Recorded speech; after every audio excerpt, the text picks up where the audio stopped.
Boa noite, igreja. Graça e paz. Eu tô assim, realmente o meu coração tá tipo, nossa, eu já tô indo embora e tô muito feliz que eu tô indo embora, mas eu tô chorando que eu tô já com saudade de vocês e saudade da minha igreja, dessa casa. E tô tão feliz pelo que Deus fez na minha vida nesse um ano que eu estive aqui, estou aqui com vocês. E realmente, quando eu cheguei aqui no ano passado, eu falava para o Ney e para a Marcia, eu quero ir embora logo, eu quero voltar. Em janeiro eu estou indo embora. Mas eu entendi que o Senhor tinha um propósito para esse tempo aqui e eu sou tão grata. E eu tenho saído daqui com tanta gratidão no meu coração, mas tanta alegria por ser família com vocês. E como a pastora já falou, eu quero estar trazendo uma palavra que eu creio que é do Espírito Santo para cada um de nós. Então, abra mesmo o teu coração, abre os teus ouvidos, fala, Jesus, pode falar comigo. Que o Espírito Santo toque em você nessa noite, que você sinta o cuidado dele sobre a tua vida. E o tema que eu daria para essa ministração é quando parece que Deus não está perto. E eu quero trazer como se fosse uma continuação, talvez seria uma série do que a pastora Márcia começou na semana passada. No finalzinho da ministração dela, ela trouxe um texto de Isaías 43. E como eu vejo que o Espírito Santo está nesse lugar e está falando conosco desde o momento que entramos, porque todas as músicas que foram conduzidas no nosso momento de louvor foi confirmando a presença do Espírito Santo nas nossas vidas. E a pastora até leu esse texto também no momento que estava ali do louvor. E eu quero que vocês abram comigo também a palavra do Senhor em Isaías 43, se você trouxe a sua Bíblia. Ela diz assim no versículo 1, mas agora, assim diz o Senhor que te criou, a Jacó, e te formou, ó Israel. Não temas, porque eu te remi. Chamei-te pelo teu nome, tu és meu. Aqui diz que Deus, ele é o nosso protetor e nós não precisamos temer. Deus, ele nos cuida. Deus, ele é o nosso criador. Nós não somos frutos do acaso. Ninguém aqui é fruto do acaso. Deus, ele nos remiu. Ele é o nosso salvador. 1 Pedro 1,18 diz isso, que diz assim, pois vocês sabem o preço que foi pago para livrá-los da vida inútil que herdaram dos seus antepassados. Esse preço não foi uma coisa que perde o seu valor como ouro ou prata. E em 1 Pedro 3,18 diz, pois também Cristo sofreu pelos pecados uma vez por todas, o justo pelos injustos, para conduzir-nos a Deus.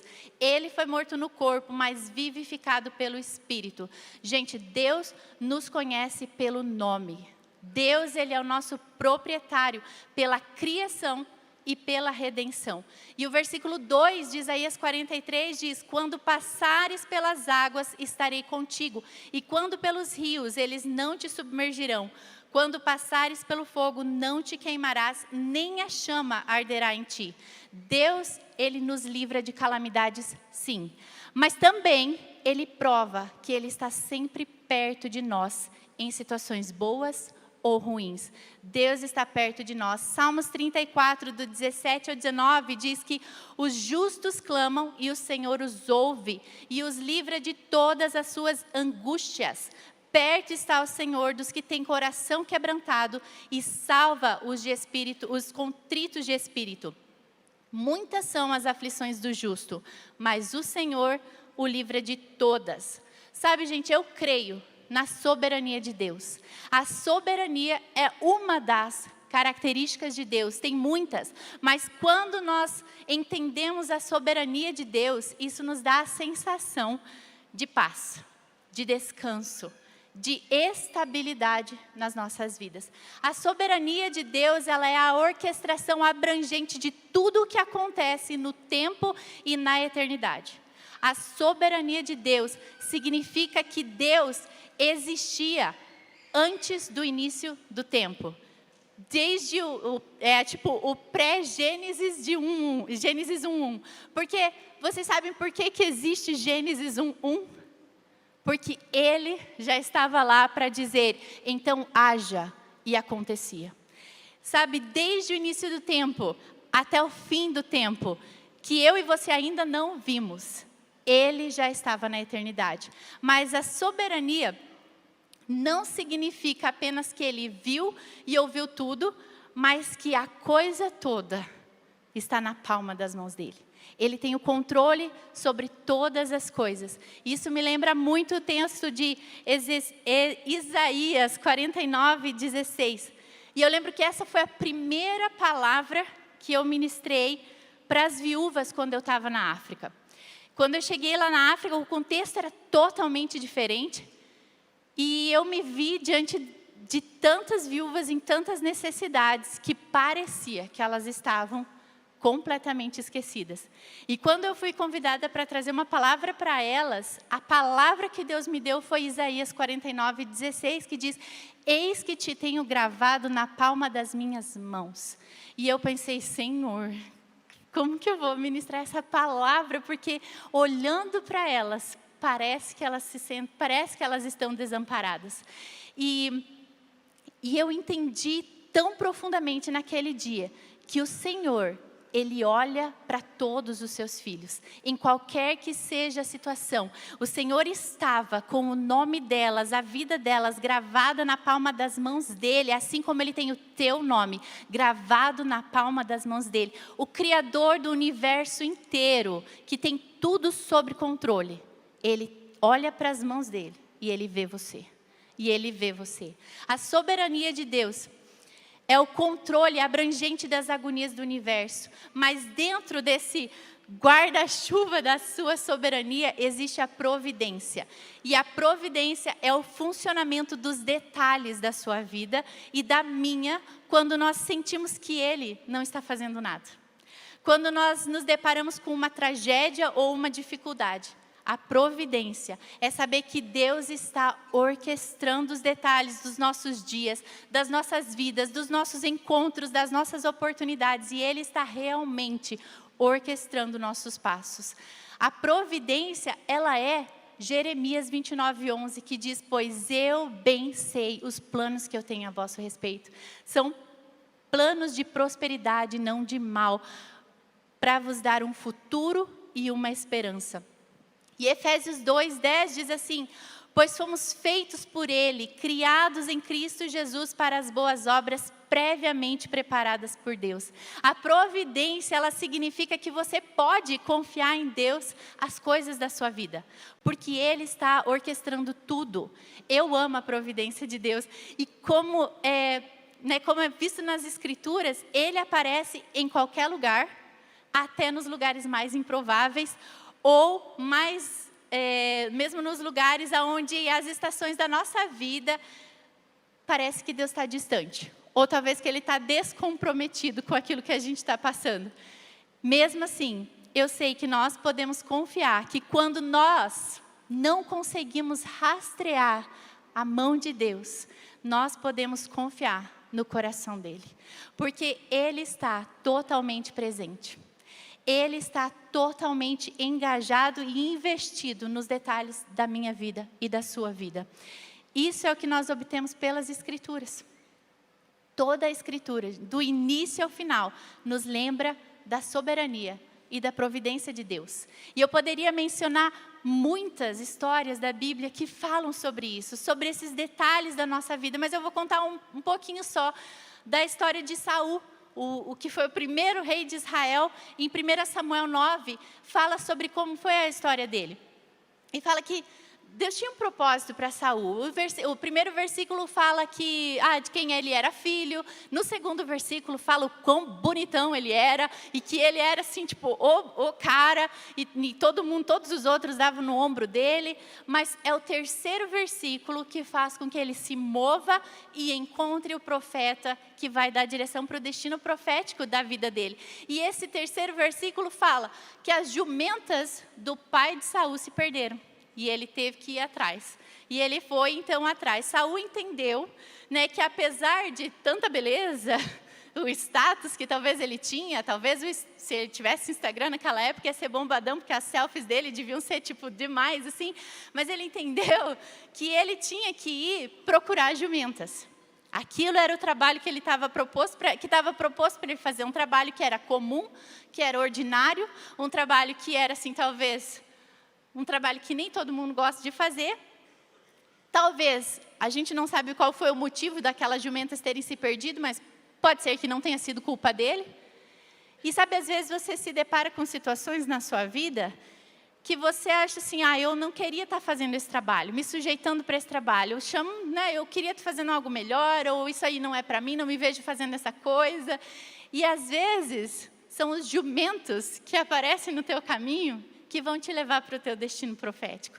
Porque foi ali que nessa jumenta, essas jumentas desapareceram, vários dias Saul e o cara estavam lá procurando por essas jumentas, eles passaram dias procurando, ele atravessou várias províncias, até o amigo lá falar assim, não, mas tem um profeta aqui, vamos falar com ele. E quando ele encontra Samuel, Samuel fala assim, olha, o Senhor já me falou um dia antes o que estava acontecendo, você fica tranquila, as suas jumentas já foram encontradas, mas entra aqui, que tenho algo para falar do Senhor para você. Aí ele chama o Saul para sentar na mesa, e aí vem a parte que eu acho mais legal da história, porque sempre quando tem comida envolvida na história, eu estou dentro. Aí estava Saul lá sentado, e o Samuel falou lá para talvez o garçom, não sei, falou assim, viu, pode trazer aquilo que eu deixei reservado. Tipo assim, que eu fico pensando, sabe, Deus, Ele cuida tanto dos detalhes das nossas vidas, que Ele tinha até reservado a comida do Saul já. Mas enquanto Ele foi fazer um trabalho normal. Enquanto Ele foi fazer uma coisa que talvez não era responsabilidade dele fazer. Vocês estão entendendo? Deus, Ele usa a nossa história.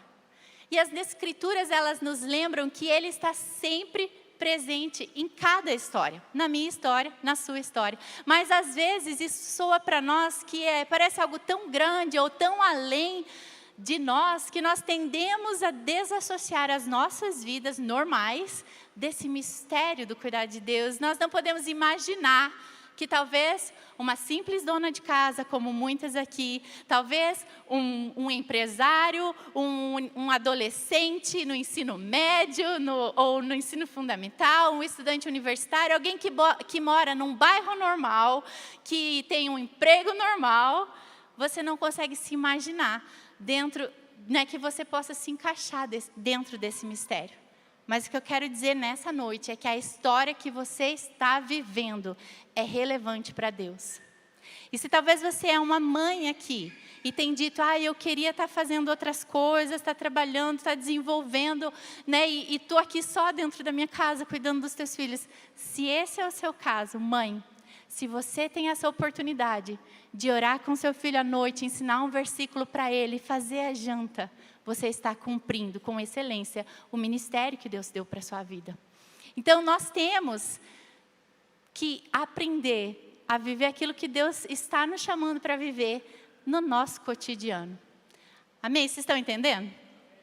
Se você compreende a tamanha revelação do cuidado de Deus no decorrer da sua história, e você ainda está esperando coisas em Deus acontecerem, assim como eu também estou, eu quero te dizer que quando nós esperamos em Deus, nós não temos uma agenda. Esperar em Deus requer algumas coisas de nós. E eu vou pontuar algumas delas, 3 delas para ser específica. Então, a primeira coisa que precisamos quando estamos esperando em Deus é a confiança. Esperar por alguma coisa não é o ponto, porque todo mundo está esperando, talvez por um emprego, talvez por um casamento, talvez por tantas coisas, mas aprender a esperar em Deus é o importante. E algumas vezes, nas nossas orações, nas coisas que temos clamado, pedido para o Senhor, algumas vezes Ele responde sim, outras vezes Ele responde não, algumas vezes Ele diz espera, mas Ele sempre diz confia em mim, confia em mim. Filipenses 4 diz, não andeis ansiosos por coisa alguma. É proibido, gente. É um mandamento. Não andeis ansiosos por coisa alguma. É um mandamento tanto quanto não matarás, não adulterarás, não andeis ansiosos. Mas isso é tão difícil, não é verdade? Vocês acham que é super fácil? Não é, eu sei que tem gente aqui que sofre com ansiedade. Mas aí, nesses momentos que a gente tem que chegar assim para aquela situação e começar assim, não vou cantar, é chato, né? Mas a música que a gente acabou de cantar, temer porque se eu estou cercado, não vou cantar. Podia cantar a festa do morango, né? Mas não. Então, gente, Deus, Ele sempre vai prover nas nossas vidas, sabe? Então, assim, declara isso. Canta sobre a tua vida, canta sobre a tua situação. Para que eu vou temer? Se eu estou cercado por quem nunca me deixou, nunca perdeu batalhas. Jeová Jiré, Deus provedor, esse é o teu Pai, esse é o meu Pai. E em cada mudança, Ele permanece fiel. Todos nós somos convidados a carregar a cruz. Jesus diz, quem quiser vir após mim, negue-se a si mesmo, tome essa cruz e siga-me. Eu tenho uma cruz, você tem uma cruz, nós temos. E a cruz, ela é dolorosa porque ela é um instrumento de tortura. Esse é o objetivo da cruz, mas Ele nos ajuda a carregar. Sabe, quando eu lembro da história dos amigos de Daniel na fornalha, né? Sadraque, Mesaque e Abednego, que foram lançados na fornalha. Antes deles irem, eles não tinham dúvida que Deus iria livrar eles. Eles tinham convicção, porque eles falaram assim, fique sabendo, não, eles falaram assim, rei, o nosso Deus nos livrará. Eles tinham absoluta certeza de que Deus poderia livrá-los. Mas aí eles disseram, eu acho que assim, a questão era se Deus iria livrá-los. Porque eles disseram assim, mas e se não livrar, fique sabendo, ó rei, que nós não nos curvaremos. Então eles sabiam que Deus poderia fazer, e mesmo se Deus não fizesse, eles foram fiéis, porque eles sabiam que Deus era todo-poderoso, o Pai amoroso, o Deus da vida deles, que eles jamais trocariam. E Deus os livrou, porque Deus sempre vem com consolo, com aquilo que nós precisamos. Deus é fiel, sempre. E é assim, né, como Sadraque, Mesaque e Abednego foram fiéis. Permaneça fiéis, sabendo que se a resposta é para aquilo que você está pedindo for sim ou for não, Deus é bom. Nossa, até rimou. E o segundo ponto é renúncia. Deus sabe do que nós precisamos. O Senhor suprirá as nossas necessidades. E Deus julga se nós precisamos ou não. Eu lembro de uma vez que eu ouvi uma ministração de uma missionária, Elizabeth Elliot. Eu já devo ter contado essa história no culto da tarde com Jesus. Que teve uma missionária que estava passando por uma situação difícil. Ela e o marido, eles tinham acabado de adotar cerca de 18 crianças. E dessas, eu acho que a maioria, talvez umas 13, elas tinham deficiências físicas, deficiências em vários sentidos, e esse casal estava passando por um aperto financeiro e eles estavam morando de favor numa outra família de missionários. E aí essa mulher veio conversar com a Elizabeth Elliot, que era uma missionária também, e falou assim, olha, ora por mim, porque assim, a gente está precisando de uma casa e tal. E a Elizabeth foi orar por ela e falou assim, olha, eu vou orar, mas eu não acho que vocês estão precisando dessa casa. E aí a mulher entendeu na hora o que ela quis dizer. Que é óbvio, a palavra do Senhor diz, né, em Salmo 23, o Senhor é o meu pastor e nada me faltará. Então ela entendeu que ela não precisava da casa naquele momento. Que o Senhor estava na frente e que Ele tinha um propósito para aquilo. E ela ligou para o marido dela e falou assim, marido, eu entendi. O Senhor quer trabalhar algo nas nossas vidas, vamos ficar nessa estação que o Senhor tem para nós. Gente, se o Senhor é o teu pastor, aquilo que você não tem, que você não precisa, pelo menos não para hoje, né? Se Ele não nos dá algo que nós não possamos suportar, se eu não tenho hoje, eu não preciso hoje, e quando Ele entender que eu preciso, Ele vai me dar. Renuncie o seu querer e confie no Senhor. Cada situação coopera para o nosso aprendizado. Ele pode mudar isso amanhã. Ele pode mudar isso daqui a 5 minutos. Mas é por conta dele. Romanos 8, 28 e 29 diz isso, né? Sabemos que todas as coisas cooperam para o bem daqueles que amam a Deus. Daqueles que são chamados segundo a sua vontade, é isso? Versículo? Isso. Então, assim, Deus tem um plano e Ele nunca é pego de surpresa. Ele é eterno. Ele já está no amanhã. Então, não tenha medo. Renuncie o seu querer, a sua vontade de julgar a sua urgência e espera no Senhor. E a última coisa, né? E já a gente daqui a pouco já vai encerrar. Então, a última coisa que eu quero falar é: faça a próxima coisa. Aquieta a alma. Pergunte a Deus. Lembre-se de que tudo coopera para o bem. E não pergunte como, mas pergunte qual o próximo passo. Aceita o seu lugar com alegria. Sabe, eu sei que às vezes é difícil a gente viver, né, serenamente quando a gente acha que tem que ter o controle sobre todas as coisas. Mas tem um ditado que eu sempre falo muito para mim mesma quando acontece alguma situação que eu não tenho como dar conta, que é: o que não tem remédio, remediado está. Se eu não tenho o que fazer, Deus vai fazer. Um exemplo, né, agora, gente, eu estou falando para todo mundo que eu estou indo para a Tailândia, eu vou sair, né, vou para o aeroporto dia 15 de outubro. Saio daqui direto terça-feira.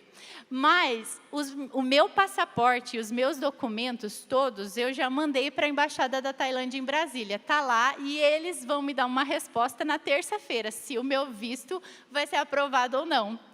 Eles me passaram uma lista enorme assim, de documentos que era para eu né, entregar para eles. De um requisito daquela lista de documentos, tipo, eu estou muito fora. Assim, eu não chego na expectativa que eles esperam de mim. Mas, assim, eu confio. Já pensou se terça-feira eu digo para vocês: pegadinha, não ia embora não, vou ficar aqui. Mas, não, eu confio plenamente em Deus.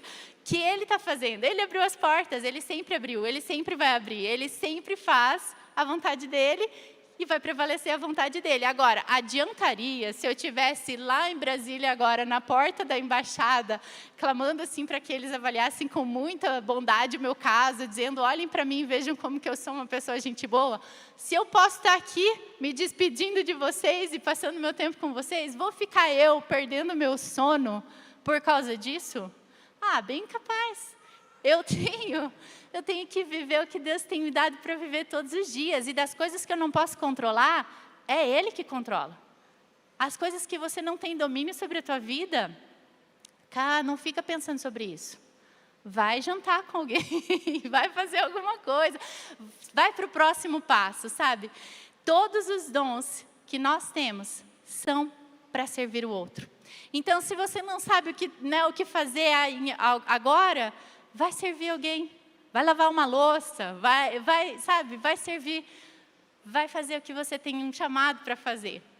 Eu lembro também da história de uma outra missionária que foi uma grande inspiração na minha vida. O nome dela é Amy Carmichael e ela foi missionária na Índia. Talvez alguns de vocês já ouviram falar dela também. E uma coisa que eu acho interessante é que a história toda da Amy, assim, é muito incrível. Vou contar bem rapidão, assim. Ela era de uma família de irlandeses, a família dela, todo mundo tinha o olho azul, ela não, ela tinha o olho castanho, escuro, assim. E a cor favorita dela era azul. E ela, assim, desde os 5 anos de idade, ela ia na escola bíblica, ouvia as professoras falando no cultinho infantil que Deus responde às orações. E aí ela entendeu isso, não, realmente Deus responde às orações, e ela foi para casa, apenas uma criança, e orou para Deus e falou assim: Senhor, muda a cor dos meus olhos, porque eu quero ter os olhos azuis. E daí dormiu, acordou no outro dia bem cedo, correu no espelho, abriu o olho, olhou, e estava ainda castanho. Esfregou de novo, olhou, estava ainda castanho. E aí ela entendeu, Deus respondeu, mas a resposta foi não. E tudo bem, assim, claro, foi um processo, né? Quando passaram-se muitos anos, ela foi uma missionária, já tinha ido para o Japão, já tinha ido para outros lugares, e quando ela foi parar na Índia, ela descobriu que muitas crianças estavam sendo vendidas como escravas, ou para prostituição infantil, ou para escravas dentro dos templos dos deuses lá. Quando ela descobriu isso, ela queria achar um jeito de entrar e resgatar essas crianças. Mas naquela época, estrangeiros não podiam entrar nos lugares, assim, nesses templos e tal. Então ela se vestia como uma indiana e ela passava pó de café na pele dela para ela parecer como uma indiana. E ela entrava e ela conseguiu resgatar centenas de crianças. E teve uma vez que uma das amigas dela, uma indiana, falou assim: nossa, Amy, mas você tem assim, que bom que você não tem o olho claro, porque se você tivesse os olhos claros, você não teria conseguido entrar aqui, porque daria para ver que você era uma estrangeira. E ela entendeu o porquê do não de Deus na vida dela. E ela pregava por muitos lugares na Índia, mas quando ela começou a resgatar essas crianças, ela teve que parar com as viagens, porque ela precisava ser a mãe dessas crianças. Ela precisou parar para ficar cortando unha de criança, ficar ensinando as crianças, ficar dando banho para as crianças. E era isso, o chamado que Deus tinha para a vida dela. Então não importa qual é o trabalho, se você está cumprindo a vontade do Senhor, tudo que nós fazemos, todo dom que temos, é para servir o próximo. Aí você fala assim: mas isso é um trabalho espiritual? Se feito por um cristão em oferta a Jesus, é sim. Deus nunca perde o trabalho de um servo. Nunca duvide que o seu caminho é bom. Sabe, nunca caia na comparação de que a sua vida precisa ser como a do fulano, de que isso ou aquilo. Ofereça tudo o que você possui ao Senhor, inclusive o seu sofrimento. Se agora é isso que você tem para ofertar para o Senhor, oferta isso para o Senhor. E Ele vai receber, entende? Então escolha a alegria. Ninguém foi chamado para ser inútil. Só uma coisa pode me impedir e te impedir de fazer a vontade de Deus. E essa coisa é a minha vontade própria, ou a sua vontade própria. Esperar em Deus, gente, é uma aceitação diária. E se oferecer é apresentar um sacrifício vivo. Então, se às vezes você vai dizer assim: olha, eu só tenho isso para te oferecer, Jesus, mas eu sacrifico isso para ti. É isso talvez que o Senhor quer receber de ti. E para finalizar, nada é pequeno se Deus pediu isso. Salmos 27 diz assim, nos versículos 13 e 14. Pereceria sem dúvida, se não cresse que veria a bondade do Senhor na terra dos viventes.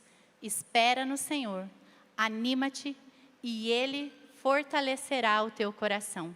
Espera, pois, no Senhor. Amém? Espera no Senhor. Tudo o que você precisa é descansar e esperar que Ele vai cumprir. Ele vai fazer o que Ele propôs para fazer na sua vida. E eu trouxe alguns slides para passar para vocês, para compartilhar sobre o que eu vou estar fazendo lá na Tailândia também. Mas antes disso, antes de eu falar sobre isso, eu quero te convidar a orar comigo. E se essa palavra, eu queria que todos ficassem em pé. Se o louvor quiser vir para cá, também pode vir. E se essa palavra falou com você de alguma forma, se talvez você também já se viu, assim como eu, muitas vezes, de que, sabe, gente, eu nunca duvidei que Deus me ama, nunca. Eu sempre criei que Deus está comigo e que Ele me ama. Mas existem áreas na minha vida em que eu tenho orado e ainda não recebi aquilo que eu estou esperando do Senhor.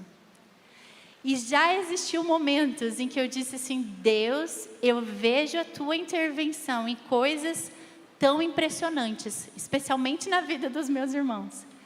Mas nessa área da minha vida, parece que você está me ignorando. E se talvez hoje você está assim, se talvez tem coisas que você tem esperado no Senhor e não tem entendido, eu quero te convidar a vir aqui para a gente estar orando juntos. E entregar mesmo essa espera, e entregar esses pontos na sua vida, como oferta para o Senhor. Dizer: Deus, eu continuo confiando, e eu vou confiar até o fim, que o Senhor é bom. Então feche os seus olhos, e se você quiser vir aqui e fazer essa oferta diante do altar do Senhor, fique à vontade. Se você quiser fazer aí onde você está, também pode fazer. Mas consagre esse tempo, a sua vida, ao Senhor.